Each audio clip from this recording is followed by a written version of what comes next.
como eu posso me livrar das dívidas? O que é que eu posso fazer para me livrar das dívidas? Alguns princípios gerais nós vamos tentar, à luz da Escritura, trabalhar com os irmãos, ok?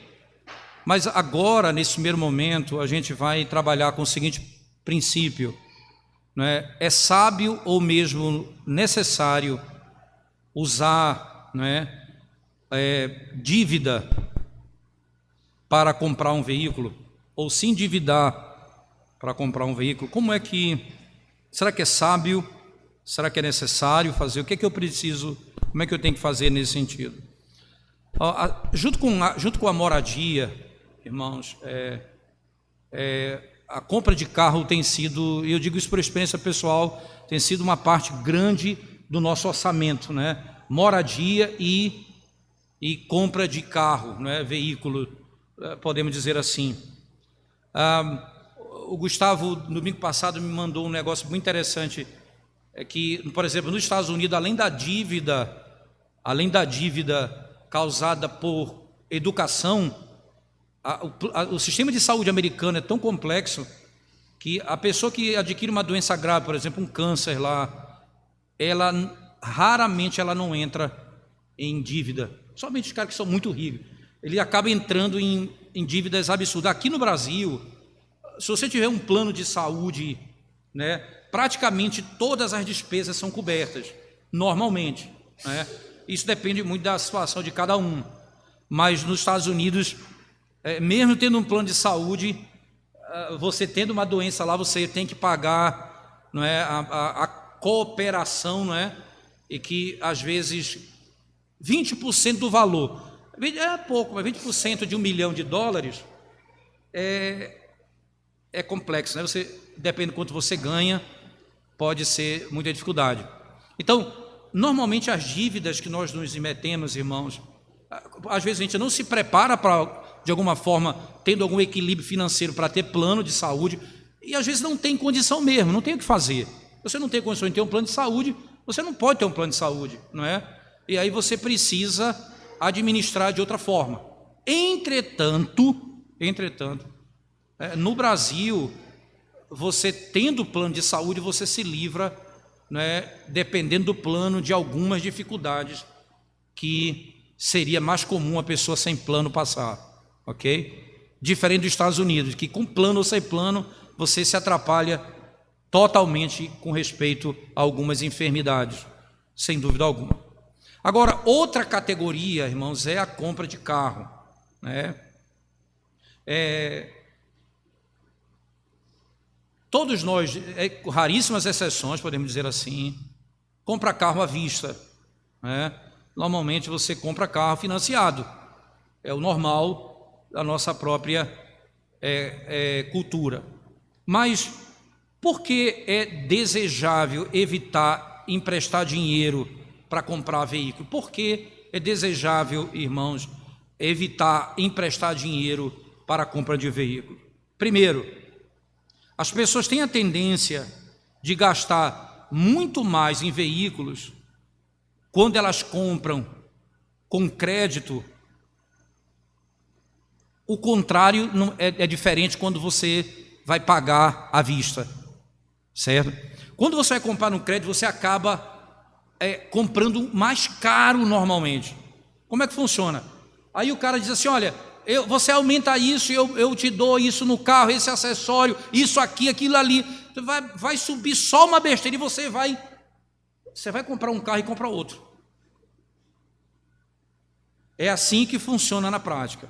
Se você vai comprar um carro à vista, é aquele dinheiro que você tem e a pessoa vai ter que se enquadrar naquilo ali, normalmente. Veja, comprar carro à vista, dependendo da realidade de cada um, é um sonho quase que impossível. Mas alguns irmãos é possível. Mas o que eu tenho que fazer, não é? Para evitar esse tipo de coisa, nós vamos ver ainda um pouco mais. Mas a segunda coisa importante, os bancos e as concessionárias, elas frequentemente, elas desejam emprestar para as pessoas, não é? Que mais dinheiro do que elas podem pagar. Manda o teu crédito aqui, as pessoas te prestam mais do que você tem. Mas que caba bom, não é? Eu já disse para os irmãos que eu tenho um cartão que não tem limite. Que banco bom comigo, né? Ele quer me quebrar. Que cartão sem limite é esse? E que dinheiro que eu tenho que eu posso comprar sem limite? Você entende? Muitas vezes são estratégias que eles usam. Veja, eu vou lhe dar mais condições do que você tem. Isso leva a endividamento, isso é comum. Terceira coisa, irmãos, veículos, não é?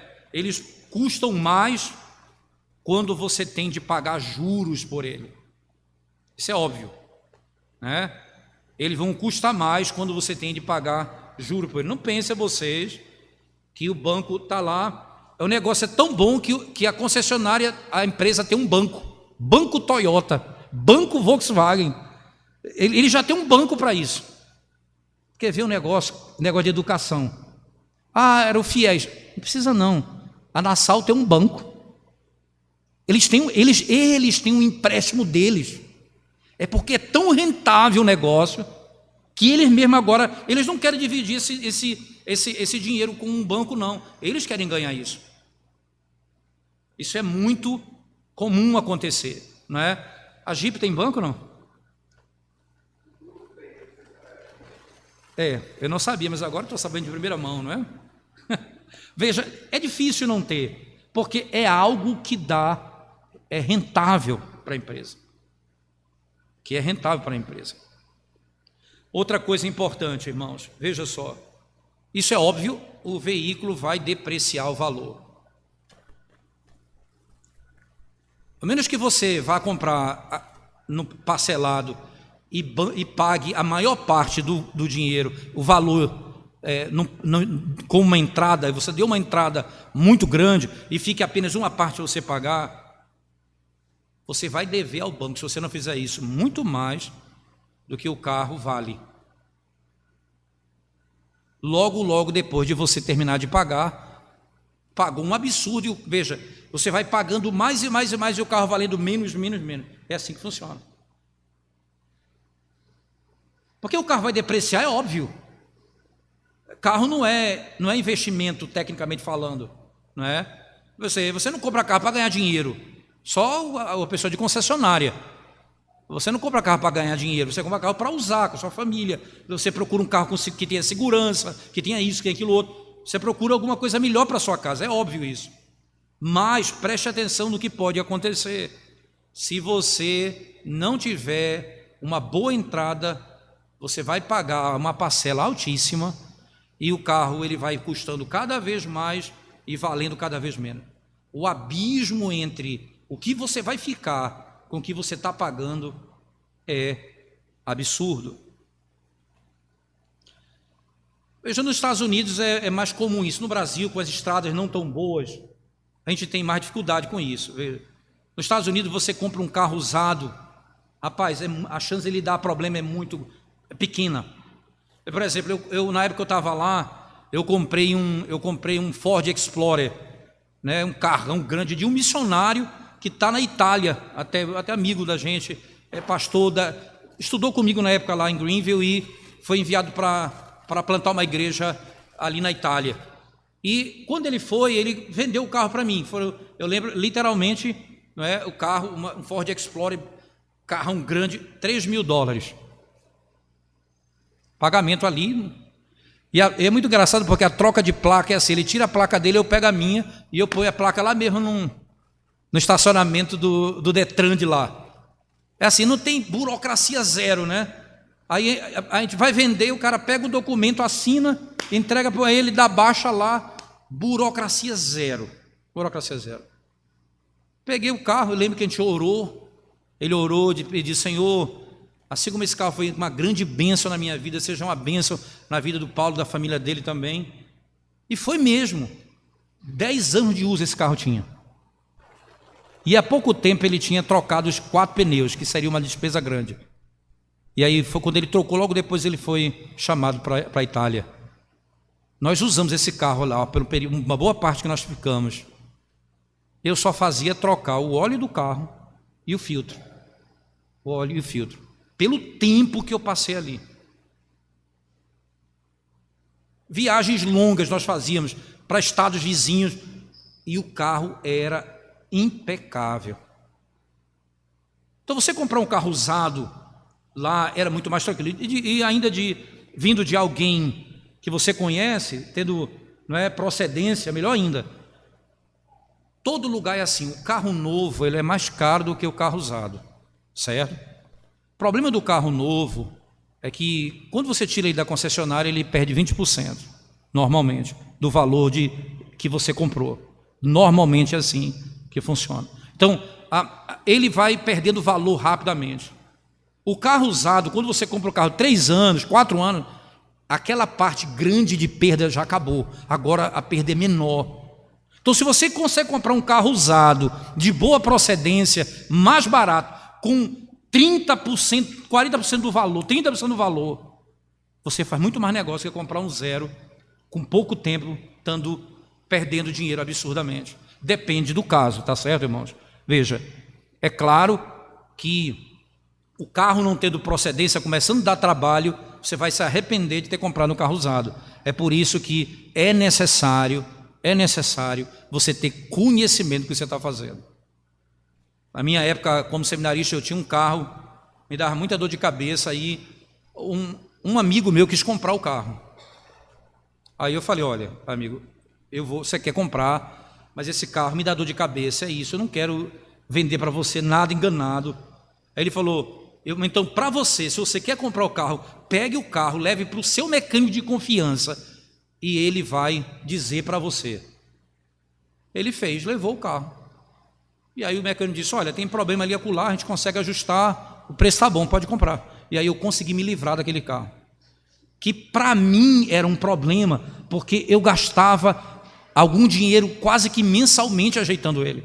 Para ele que tinha melhor condição, problema zero.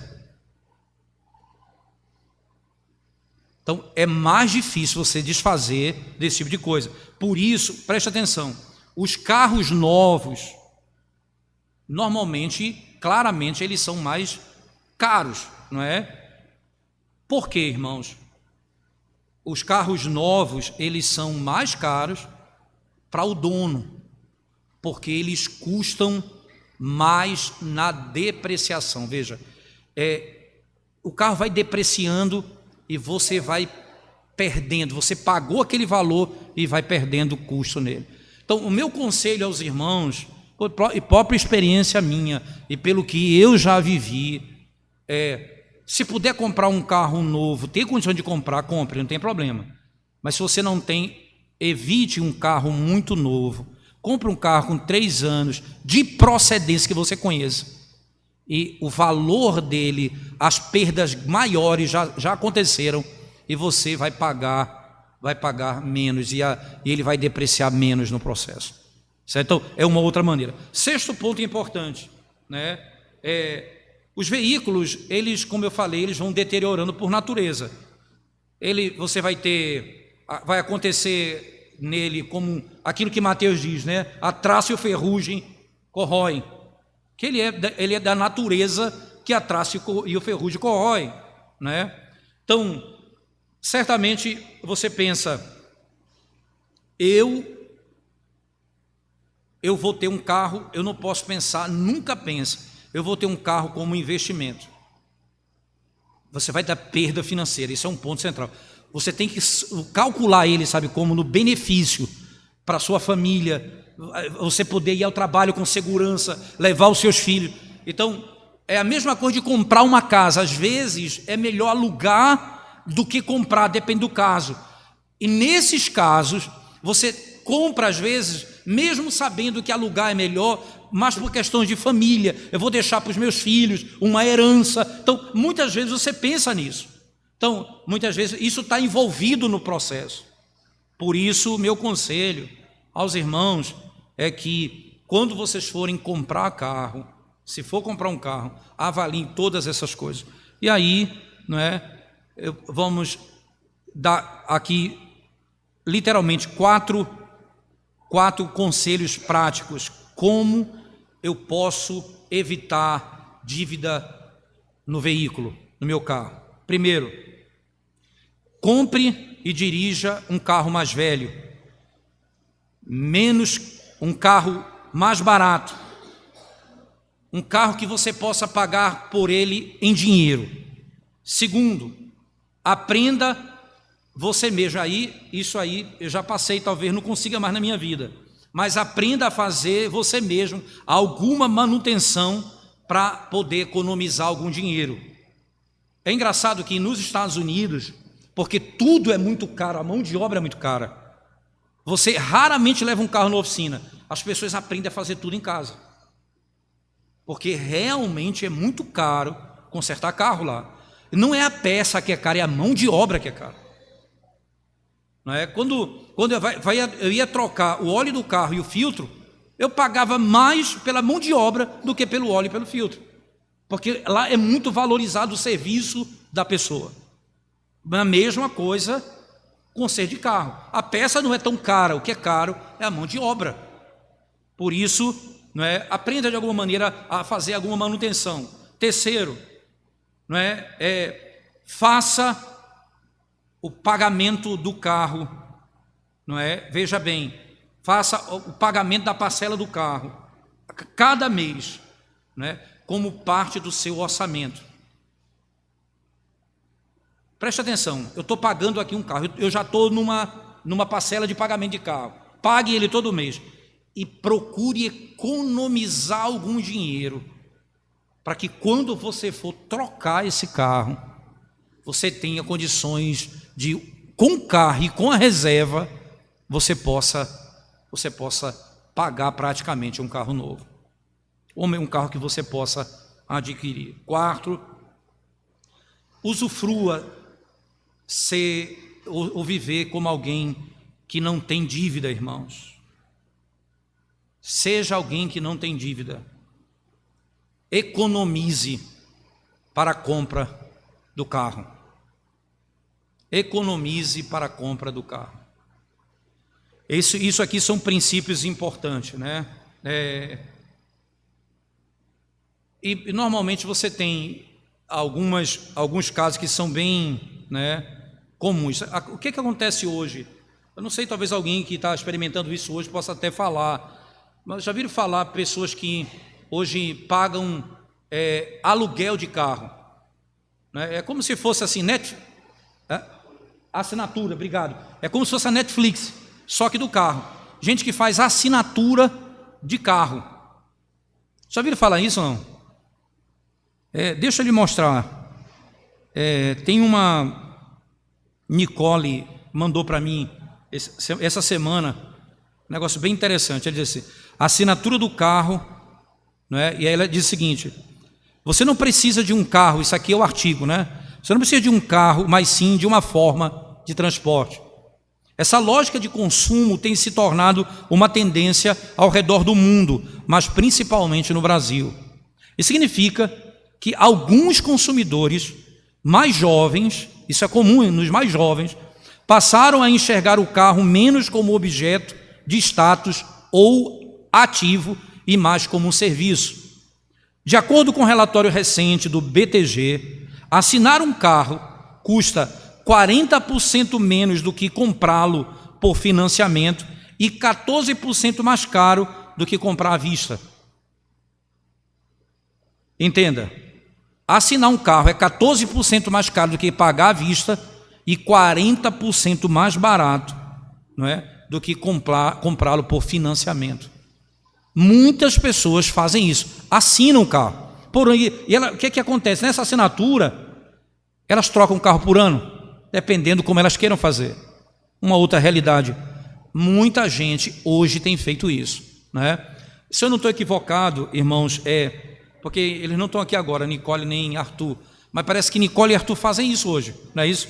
Eles praticam isso, por isso que ela me mandou, foi essa análise que eles fizeram e tomaram essa decisão de não comprar um carro, mas fazer a assinatura dessa forma, que para eles é mais barato do que financiar um carro. E lembre-se, isso conta o quê, irmãos? IPVA, que você não vai pagar. Qualquer dano no carro, eles cobrem. carro quebrou, eles mandam buscar, trocam por outro carro. Então, além de tudo, os vários outros problemas você não vai ter. Não é? Então, isso hoje é bem comum, certo? Isso hoje é bem comum. Por isso, lembrem-se, irmãos, sempre em todas as coisas procure o bom senso. Olhe para o seu orçamento que você fez lá no início, que você concordou com a sua esposa, com a sua casa. Não se aparte do seu orçamento. Tudo que você for fazer, faça dentro dele. Você vai ver que não vai conseguir, não entre, porque o sofrimento é maior. O sofrimento é maior. E os danos é para toda a família, não é? Os seus filhos vão sofrer, você vai sofrer. Quando você não equilibra as suas finanças, quem sofre são os seus próprios familiares. Por isso, isso não é visando você ser um milionário, é você ter uma vida tranquila, o máximo que Deus lhe permite viver nessa terra com sabedoria, certo?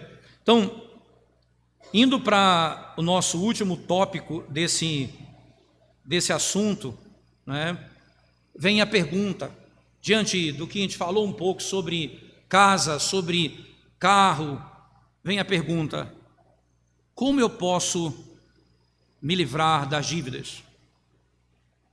Como eu posso me livrar das dívidas? Né? Preste atenção, irmãos. Algumas pessoas se colocaram no caminho para esse objetivo. Meu desejo é me tornar alguém que não tem dívida. E normalmente para essas pessoas, que buscam fazer isso, a única coisa que elas têm de dívida, ou melhor, de pagamento contínuo, é plano de saúde ou mesmo o financiamento da sua casa. Quem faz isso precisa saber que fielmente ele tem de pagar essas contas. Você precisa ser resistente e fugir da tentação de aumentar o teu débito. Cuidado. Se você aumentar o débito e não está aumentando a tua receita, isso não vai terminar bem lá na frente. Se você tem pagamentos e dívidas como você precisa pagar mensalmente, não se afaste do seu orçamento. E aí eu preciso ter essa consciência. Segundo, algumas pessoas conseguem administrar os seus débitos. Além de ter sua casa, pagamento da sua casa, algumas pessoas pagam mensalidade, pagam carro. Outras pessoas, usam cartão de crédito para pagar alguma coisa ali que está faltando, uma necessidade ali ou acolá. E o salário delas é suficiente para manter os seus pagamentos em dia. E eles pagam não o mínimo da sua dívida, eles pagam a totalidade da sua vida. Eles têm uma medida, eles têm uma disciplina, o cartão deles é completamente equilibrado. Essas pessoas, deveriam elas ser sábias, irmãos, para eliminar, qual o foco dela? Eliminar o pagamento da moradia. Então, eu não vou fazer dívida, mas qual a dívida que eu tenho? Da casa. Então, todo o dinheiro que eu receber extra, eu vou lá e abato no pagamento da casa. Eu vou e abato no pagamento da casa. Porque isso diminui o valor das parcelas ou a quantidade delas. Ao invés de você, ao economizar, ao invés de você ir aumentar a dívida, você vai pagar a que você já tem, que vai favorecer você no final das contas. Vai favorecer você no final das contas. Alguns princípios, caso você não se enquadre em nenhum desses dois pontos aqui. Caso você não esteja no caminho para se tornar alguém que não tenha dívida, ou caso você não seja alguém que tem o controle sobre suas dívidas, mesmo tendo alguns pagamentos mensais, algumas coisas precisam ser ditas aqui. Primeiro, irmãos, se você não consegue equilibrar suas contas, você sabe quanto ganha e continua fazendo dívidas, você está pecando. A primeira coisa que você deve fazer é se arrepender do seu pecado. E esse pecado tem levado a uma crise financeira na sua família. Confesse o pecado a Deus. Confesse o seu pecado a Deus e às pessoas que estão sofrendo por sua maneira pecaminosa de administrar os seus recursos. Peça perdão aos seus filhos, à sua esposa. E esses pecados, irmãos, também precisam ser, como por exemplo, preguiça. Pessoas que ficam em casa, deitam um pouco, dormem mais um pouco, passa o dia deitado, o dia dormindo. Você precisa confessar os seus pecados ao Senhor. Dentre esses pecados, a falha em planejar. O governo pobre do meu recurso. A quebra de promessa em que nós fizemos de limitar o nosso orçamento. Roubando, quando nós fazemos empréstimos que nós não podemos pagar. Sendo racionais, devemos ser racionais, irmãos, com gastos tolos. Devemos ser racionais e fugir, não é, da cobiça, da idolatria. Buscar satisfação nas coisas desse mundo. Arrependimento não é apenas você se sentir mal, ou dizer que você sente muito, mas você deve fazer o que é certo. Aquele que furtava, não furte mais, antes trabalhe com as próprias mãos, fazendo com as próprias mãos o que é bom, para ter com que socorrer ao necessitado. A primeira coisa, você precisa reconhecer que você está em pecado e precisa abandonar os seus pecados. Segundo, comprometa-se em não cair em novas dívidas. Você já tem o suficiente. Não entre em novas dívidas. Não entre em novas dívidas. Não entre em novas dívidas. Terceiro, drasticamente corte gastos. Drasticamente corte gastos. Veja, algumas pessoas em crise, irmãos, não podem meramente cortar algumas coisas do seu orçamento. Algumas coisas. Sacrifício deve ser feito. O estilo de vida deve ser drasticamente reduzido até que a nossa situação seja estabelecida, restabelecida e organizada. Tem que ser drasticamente. Eu vou repetir, irmãos. Eu faço isso porque isso não é simplesmente uma questão financeira, lembre-se. Isso é pecado e segundo, isso gera sofrimento à família. Sabe por que apenas uma parte da igreja contribui fielmente nos dízimos e ofertas? Sabe por quê, irmãos?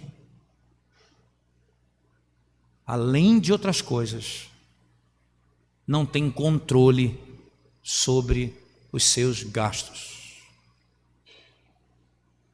Não tem controle sobre os seus gastos. Quarto, busque aumentar a sua renda, como nós já vimos lá atrás, trabalhando duro e com inteligência. Já vimos lá atrás. Quem viu depois vai visitar as aulas anteriores, está lá a trabalhar duro e com inteligência. Quinto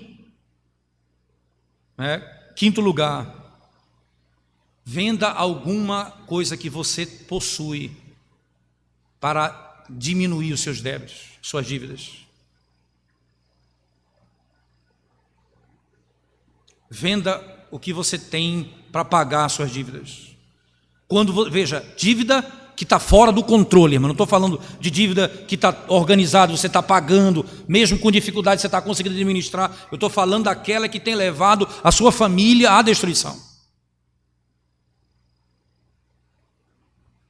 De que adianta ter um carro se eu estou endividado e não consigo pagar a minha dívida? Não adianta ter um carro. É melhor vender o carro e pagar a minha dívida.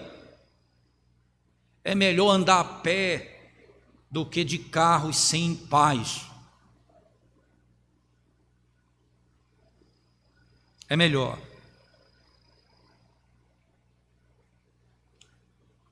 Você sabe que esse é um princípio claro. Lembra lá de Atos 27, 18? Você lembra lá de Jonas? O navio estava para ser destruído, sabe o que fizeram? Começaram a jogar fora as coisas que estavam dentro do navio. E com o objetivo de salvar o navio, eu preciso me livrar de algumas cargas. É parte do princípio de subsistência. Para salvar o navio, eu preciso jogar fora algumas delas. Sétimo, irmãos. Ou melhor, sexto, Sexto, corte o seu cartão de crédito. Faça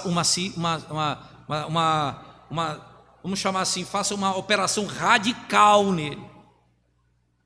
Se você não consegue se livrar do uso do cartão, se livre dele urgentemente. Corta a tua mão direita, arranca o teu olho. É melhor você entrar no céu com uma mão apenas e um olho apenas, do que com os dois você se perder. Não aprofunde suas dívidas para pagar suas dívidas.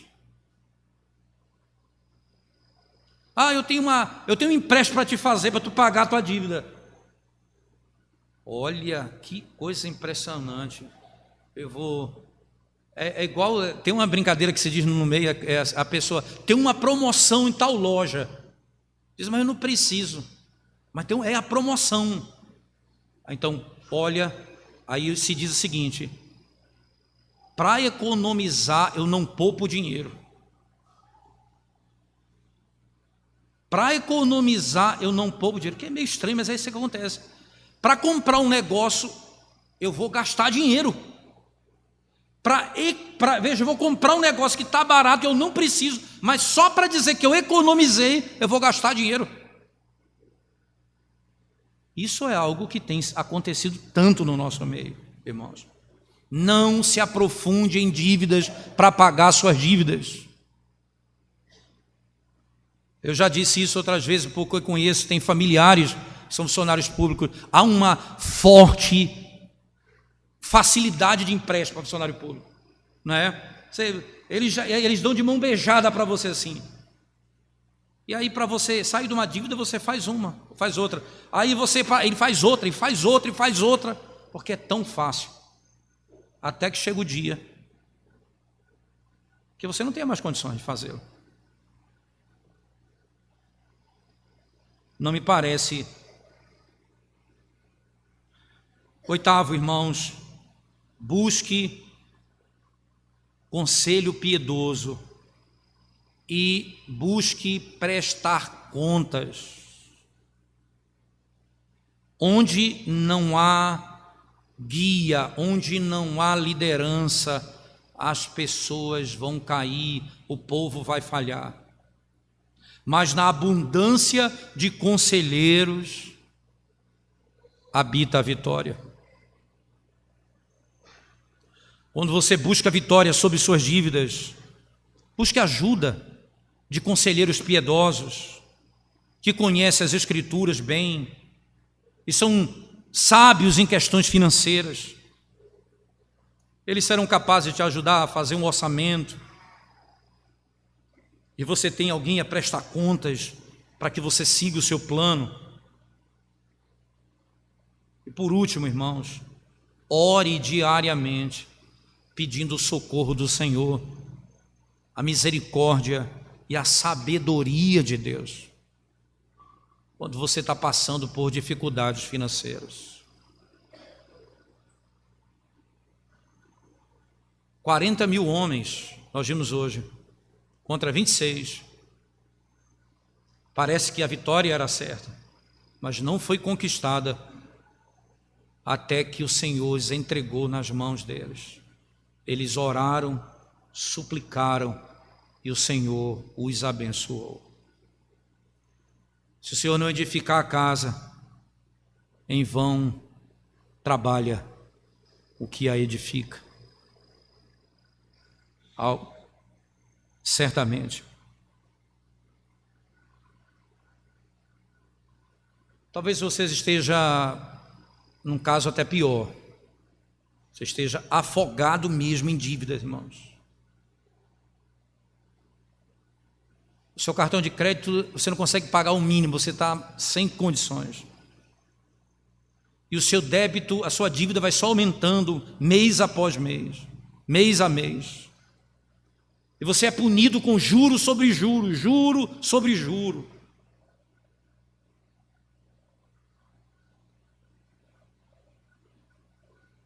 E muitas vezes, para proteger a família, isso já fiz esse erro, eu preciso dizer aos irmãos. Às vezes você esconde da sua família a situação para que só você lute com aquilo e não a família. E você tenta proteger a sua casa, isso não é bom. Eu digo a você de todo o coração, não é sábio. Você precisa envolver a família nisso. Você precisa envolver sua esposa, seus filhos nisso, para que todos saibam a real situação e aí as decisões sejam prudentes, sabe? O filho sabe que não vai poder comprar isso por causa disso. Depois a gente vê. E todos vão fazer parte desse processo. Tente, faça isso, até para o bem dos seus filhos. Quando eles casarem, eles saberão administrar os seus recursos, porque viram em sua casa. Mas se você está nessa situação, eu lhe dou alguns conselhos práticos. Primeiro, todos os passos que nós falamos acima, irmãos, você deve segui-los, o que nós falamos anteriormente. Siga aqueles passos. Segundo, tente negociar em boa fé com aqueles a quem você, os seus credores, com os seus credores. Expresse o seu desejo de cumprir suas obrigações, seja sincero, fale com eles e diga a sua real situação. Às vezes vai ter que apelar por misericórdia. Cuidado, não tente se afastar de dívidas declarando falência por malícia. Se você vai falir, não tem problema, mas não use a estratégia de fazer dívida e depois declarar falência e você não vai ter que pagar aquilo naquelas circunstâncias. Seja sempre honesto em tudo o que você for fazer. E quando você for falar com aquele que você deve, seja honesto e diga a situação em que você se encontra. Você sabe como é que a Bíblia descreve o ímpio? Lá em Provérbios 37, 21 diz: o ímpio, ele pede emprestado e não paga. Isso é malícia. Eu peço emprestado e não pago. O cristão nunca deveria estar entre aqueles que deliberadamente evitam pagar suas dívidas, que vão manipular leis para esse fim. Nunca use essas coisas, irmãos. Seja honesto e seja simples em toda a sua vida. Isso é um princípio muito importante na nossa caminhada. Se um crente chegar a falir em alguma área da sua vida financeiramente, não é? Ele deve também decidir a cumprir as suas obrigações, pagar suas dívidas e cumprir com elas segundo aquilo que o Senhor tem lhe dado. O crente não pode, não deve diante de Deus fazer esse tipo de prática, ou ter esse tipo de prática pecaminosa, não é, no nosso meio. E aí eu quero dar alguns princípios últimos para nós encerrarmos, irmãos. São, na realidade, apenas 3 básicos. Veja, diante da seguinte pergunta: qual é o melhor método para eu me livrar da dívida?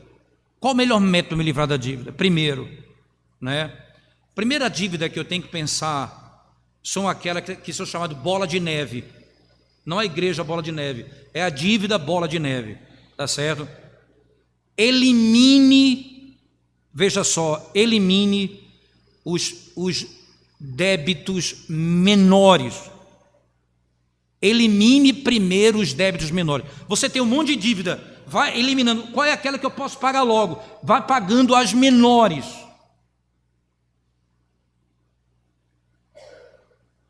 Perceba, quando eu vou pagando os menores, eu terminei de pagar, eu estou livre daquela dívida. Então agora eu tenho esse recurso mais o outro para poder pagar a maior. Aí eu tenho esse recurso mais o outro para pagar a maior. Eu vou do menor para maior. Não pense na dívida maior agora. Pague a menor até pagar todas as suas dívidas. Segundo, elimine.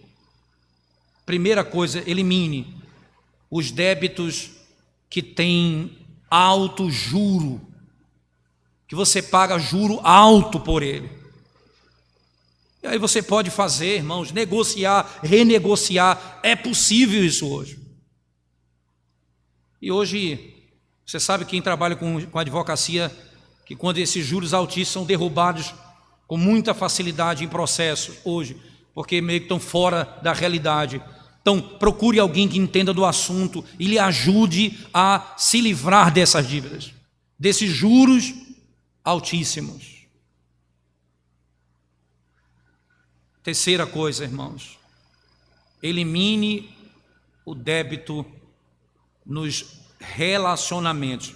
Veja, débito ou dívida é relacionamento, mas o maior problema dele é quando ele ocorre dentro dos relacionamentos.